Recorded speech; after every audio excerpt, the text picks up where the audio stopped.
Hello, everyone. I'm super excited today. I have with me a friend, someone who defines elegance, and she is the managing director of Azza Fashions, Mrs. Devangi Nishar Parekh. Welcome, Devangi, to this Thank you so episode. I'm much. super excited to have you with me today and Me too. talk about your insights on your journey.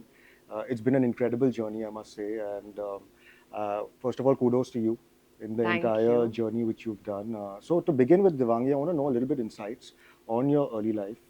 How did you get into Azza? Or how did the venture start? Yeah, first of all, thank you so much for having me, and thank you so much for watching. So, I actually grew up in the US. I moved there when I was 9 years old. My family moved there. And growing up there, so far away from our home, our culture, I saw that the Indian community of NRIs really wants to feel very close to home. You want to feel that sense of community, and it's so important to a feeling of just well being and happiness. So we used to celebrate pretty much every Indian event from Diwali, Holi, Janmashtami, anything you name it from all over the country, we used to celebrate it. And a big part of those celebrations would be the way that we would dress in ethnic clothing. But the access to ethnic clothing was very limited. So essentially, you would go to this tiny store in the middle of nowhere or Edison, New Jersey, basically, and the clothing would be very overpriced. It would be export surplus, like very low quality. And one auntie in the community used to go once in 5 years and shop for everybody in the Okay. community kind of vibe. And I just felt like I knew the kind of beautiful craftsmanship that India has to offer. I've seen it firsthand, and I just wanted to provide that access Mm. for the communities living abroad. So that was sort of my vision. And I got very lucky because my mum founded Azza when I was in boarding school in 2005.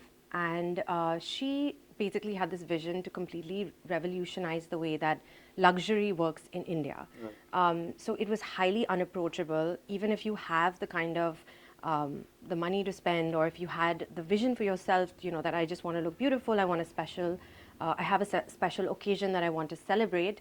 Most of the stores that you would go into, they would be very condescending. They would look down on you if you didn't know exactly what you were looking for and the exact designer, who of course was only A-list. They would sort of not treat you well. The stores were very dimly lit. And so she was like, this is not how luxury should work. Everybody deserves to feel special. So her vision was to completely revolutionize luxury in India and also to provide a platform for the beautiful craftsmanship that we have all over the Right. country. At the time, younger designers did not have a place to showcase their work at all. It was literally only the top 20 designers. Yeah. So when she founded Azza, she allowed a lot of young budding designers to showcase their work, who now are A-list designers, and we continue to, of course, introduce them over the years. Okay. So she's launched brick and mortar stores in Mumbai and Delhi. And seeing this, I was like, I would love to take this to the US, to the UK, where I also studied abroad, all over the world, wherever there are pockets of Indians. I would love to take this, and also to non Indians, this beautiful craftsmanship that we have in India outside the country. So I continued to live in the US. I went to Cornell, and then I worked at Deloitte Consulting. And then when I was at business school in Wharton, I was like, I've lived abroad for 16 years, and I've had this vision for such a long time. So it's high time. I'm gonna like pull the plug and just move back to India. So I moved back to India with the idea to take Azza online. I sort of crafted my plan for launching an e-commerce platform for the brand, Mm-hmm. and basically launched azafashions.com when I moved back. Right. This was not as easy Yeah. as one would think at the time, because designers did not want to be online. They didn't think that anybody would shop for such expensive clothes Yeah. online. They thought that NRIs don't have any kind of taste whatsoever. That whole vibe that NRIs are living in some Right. past century, Yeah. which is not true. I Mm. mean, they just didn't have the access. Right. So, yeah, Yeah. it was. So tell me something, when you start anything, there are a lot of obstacles, there are a lot of challenges, it's not a smooth run, so how do you overcome challenges? What is that positive mantra I would say, you tell yourself every time, that, okay, fine, it's a new day, I'm going to deal with it in a different way. So how do you deal with your challenges and difficulties? So, there are a lot of challenges. I think entrepreneurship is a deeply introspective journey, and it's a lot about overcoming your own limitations as well as an individual. For me, I meditate every day and I Okay. always try and think about what is my larger vision, like what is the purpose I'm trying to serve, who are the people I'm trying to help, and how am I going to keep getting there one step at a time. If one thinks that this is a gigantic problem, then it's really overwhelming. It's about sort of breaking it down into baby steps. So, for example, when most of the designers did not want to be online, I literally had coffees and dinners and lunches with each of them one at a time Okay. and really sat down and explained why I wanted to build this and why they should give me allow me to take pictures of their products and put it Yeah. online. They were also very scared of copying. Yeah. They were like, everybody's just going to Yeah. copy it, it's going to be all over the market. So, Right. you know, like, why would we do this? So, I had to really explain the vision one step at a time. And the funny thing is, when COVID hit, everybody suddenly wanted to be online, right? Okay, yeah. And they suddenly bought into the vision. They were Right. all like, put my products Yeah, online. yeah. So it's just funny, at some point or the other, as you keep working towards a goal, the tides do turn and people do wake up and they see the reality of like why something is, Yeah. should be that certain way. And so it's just about believing in yourself and just one step at a time. And I think I completely agree with you. I think now because of the technology advancements we have, in India, I think online's become an easy access. Yes. Also, for people to just go there and just click on a button. You can get the stuff. You can even return it if it's not fitting you well. There are so many options, out there, for the online Yeah. customers now, and you can just place your order from anywhere in the world. It's true. Apart from It's my own store, I honestly don't physically go Yeah, anywhere anymore. I buy everything exactly. from groceries to clothing Right. online. I even buy couture online, like on Azza. Okay. But it's just easier. Yeah, yeah. It's just So, become, life has become easier. yeah. I want to know also, you've launched a brand, lab-grown diamond brand called Araya by Aza. Yes.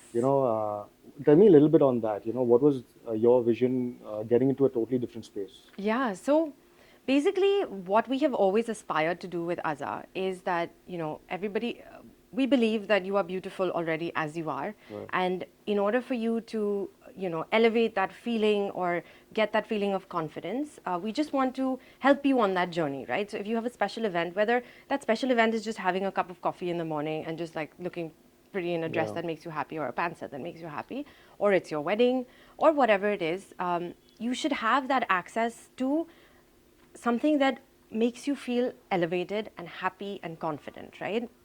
That's what we aspire to do with designer wear. And now we're aspiring to do that with jewelry as well. Okay. So basically, Araya by Azza, it's named after my daughter. Araya means beautiful and divine. Okay. And the reason I named it after her, my mom gave me this beautiful gift of Azza, which she passed down to me. And I want to pass something down to my daughter as well, which is Araya by Azza. And I want to create a future as beautiful as the light that she brings into my life. I want to bring that kind of light in other people's lives. Now, diamonds are something which, the more research I've done into, there's a lot of conflict that comes with the way that they are mined. They do harm a lot of communities, and a lot of times the buyer doesn't realize the kind of harm that that diamond is doing. I feel that it's not really an act of love, which is not to say don't like throw away all your diamonds at all. But now when we make decisions for the future, they should be done sustainably because we want to create a better future for our kids, not a worse off future with where we're ruining the planet and harming other communities and children. And what lab grown diamonds does, it's exactly like a natural mined diamond. It's completely identical chemically, but you know exactly where it is coming from. It's fully transparent, it's 100% authentic, and it is so much more affordable. So we are literally giving the access to hundreds and thousands and millions of women who could not otherwise have that access, right? It was a sort of a gated community. And it is a very overwhelming feeling when you go to a party as a woman. And I come from privilege, but still I feel like it's overwhelming, like someone's wearing a 20 carat diamond, someone's wearing a 10 carat diamond. And I feel like if you don't have that kind of access, it's like, okay, am I not good enough? Or like, it's too much pressure. Right. I feel like lab grown diamonds really changed that. A lot more people can afford it. True. And it's just as beautiful. In fact, it's better quality. So, for example, with Araya, we use only type 2 and type 2A diamonds, which is equivalent to the world's top 2% of natural mined diamonds without any of the harm that it's causing. And they're literally flawless diamonds. So, I think, that was sort of my vision, to give more access to beauty to more people. And of course, it works really well with the clothing category, right? Right. Yeah, If it a goes bride well. is coming Yeah. in, you can just buy your bridal set. Yeah. Diamonds are also no longer an investment. In last year, in 1 year alone, the price of mine diamonds fell Yeah. by 50%. So it's not an investment, Yeah. right? You're buying it because you want to feel beautiful and it looks really pretty in terms of the exquisite designs. But I need to say, such a beautiful thought. Even thinking, you want to do something for your daughter to leave a legacy Yes, behind, that's yes, something is so touching as well. yes. So I think that's really amazing. Yeah, so Uh, for me, I've always, I mean, I'm a female right. entrepreneur, and as is my mom, and I've always grown up with women who are very strong in their own right. So Right. even though my nanny didn't work, I look up to her so much because everything she does with complete perfection and beauty, whether it's making a cup of chai or making the bed. And I feel like I really learned from that. Right. And then my mom, the way she balanced work and she balanced kids and she balances her family, she balanced houses in the US, in Right. India, it was a huge balancing act. And for Right. me, I learned so much from that. And I definitely want to pass on a legacy to my daughter as well, where she feels empowered to lead something of her own, which is not to say she has to like run this business or anything like that, but it's just a gift that I would love to give her. And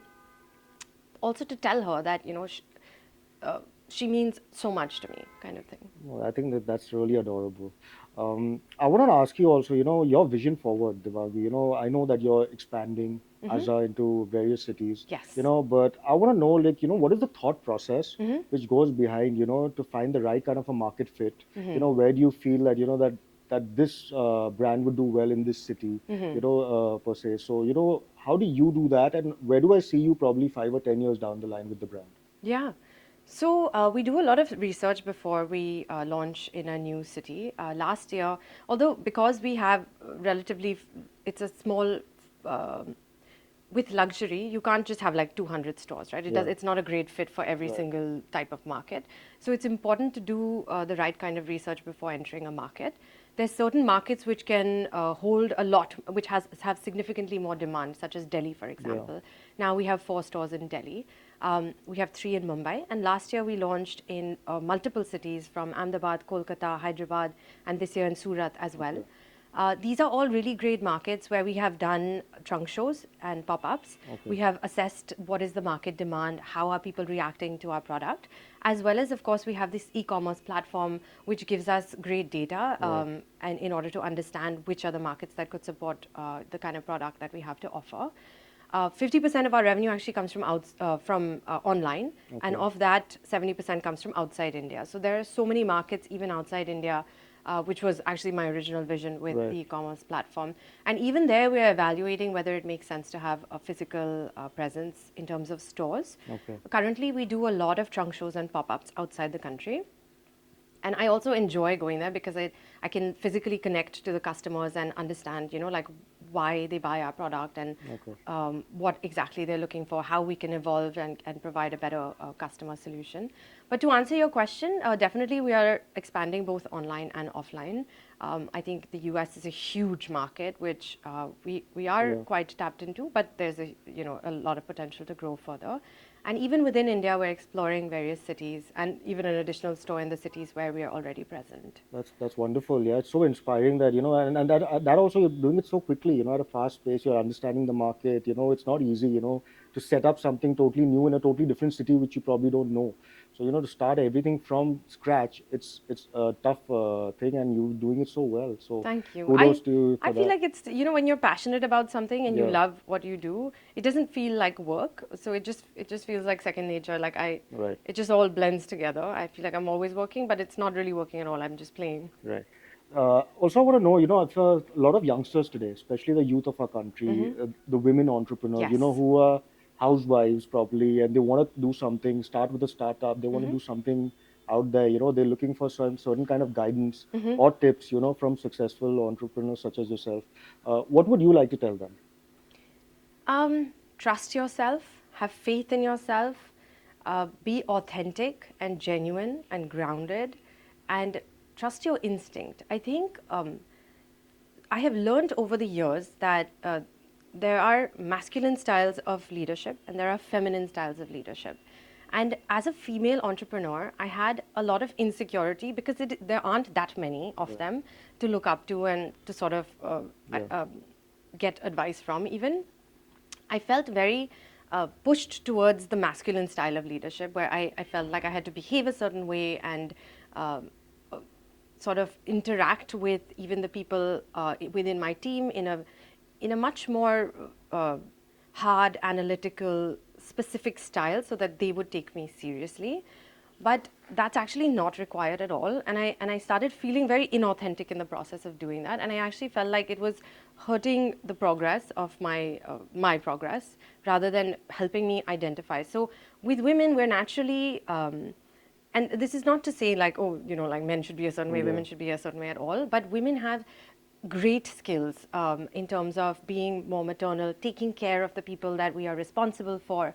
And this is something that, you know, we should lean into, I feel, and that's okay. You know, I'm not a very aggressive person in the sense that I'm going to like fight with the people that I disagree with.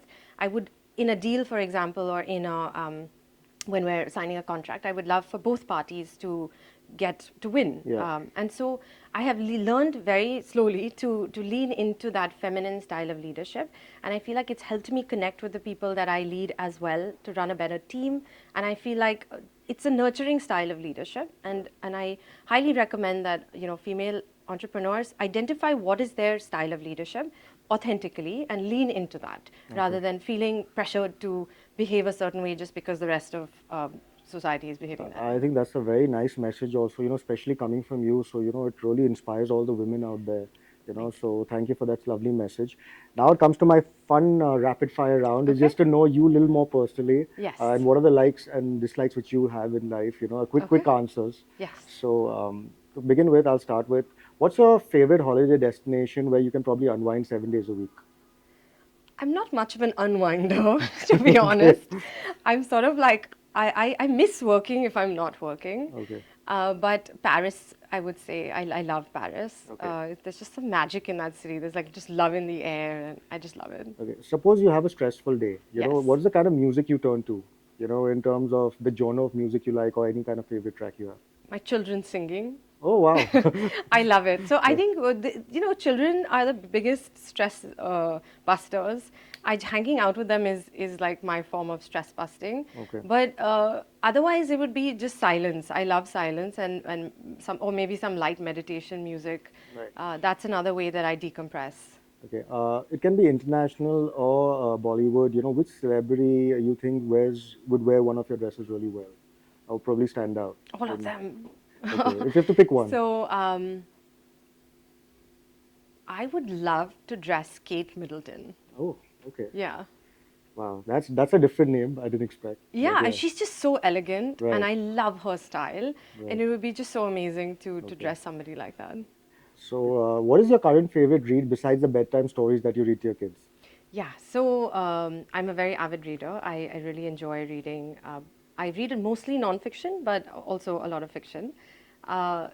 A few books. So currently, I'm reading "Becoming Supernatural" by Dr. Joe Dispenza. It's a very interesting read. In fiction, I love "A Gentleman in Moscow." It's a beautiful book.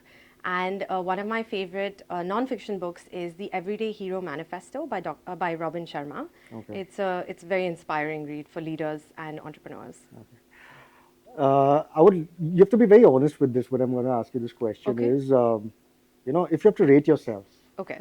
Devangi as a mother, Devangi as a wife, or Devangi as an entrepreneur, where would you rate yourself from 1 to 10? You know, I'm very self-critical, and I feel like I have a long way to go in everything. So I'm never like above a 5 in my head at anything. I just feel like, or the best I go is like 6 maybe. I just feel like there's so much more I can do, right? Like to be a better mom, to be a better wife. And in fact, this is something that I'm working on, where I just feel like, okay, sometimes it's okay to say that, like, good job, Devangi. But Okay. yeah, maybe like 5 or 6 in everything. Okay. Yeah. No, but I'll have to disagree. I think you're a fab in all the 3 departments. Thank you so much. That's very kind. Okay, so my next question would be, what is the difference, according to you, between the millennials and Gen Zs of today? So something I really love about Gen Zs, and also hate as an employer, is that they're very free-minded, and they are embracing the side of themselves that wants a balanced and holistic life. Also, this makes it difficult to employ them because they want to quit all the time. And you have to be very careful how you Yeah. speak. But it is really nice that they are saying that, I need free time. Like, I do need a balanced lifestyle. I want to go on a trip by myself and try something new. I want to, whatever they want to do, they believe in following their dreams and their passion, which is Right. really nice. Um, Millennials are, I mean, I'm a millennial, and I think a lot more structured in terms of the way that they approach life, like compartmentalized. Uh, in terms of another great thing is that Gen Z is very passionate about sustainability. Right. Also, I think Araya Yes. Bayaza is a great product for them because they really do care about the planet. Right. I see it with my daughter, although she's Gen Alpha, but Yeah. she is so particular, like like if something does not fall in the trash can, she will pick it up and put it in the Yeah. trash can, but that is the correct thing to do. Right. She will check if it is being recycled, which is so nice. Yeah. In fact, my daughter does that as well. Yes. Like if I have some sort of a paper lying next to me, she, like she'll pick it up and put it in the right place. It comes naturally to them. Yeah, yeah. And I've not only noticed that, that. she'll say, how can we use this in a better way? Maybe Right. I can put this in a craft project. Yeah. Maybe, we can Yeah, the make something thinking. out of Yeah, it. yeah. They're very, very innovative in their thinking Yeah. also. So yeah.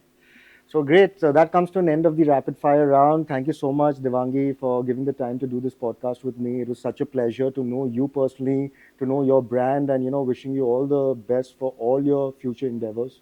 Thank you so much for having me. It was a it's super fun yeah, conversation. it was fun, and yeah, wishing you all the very best. Likewise. Thank Thanks. you.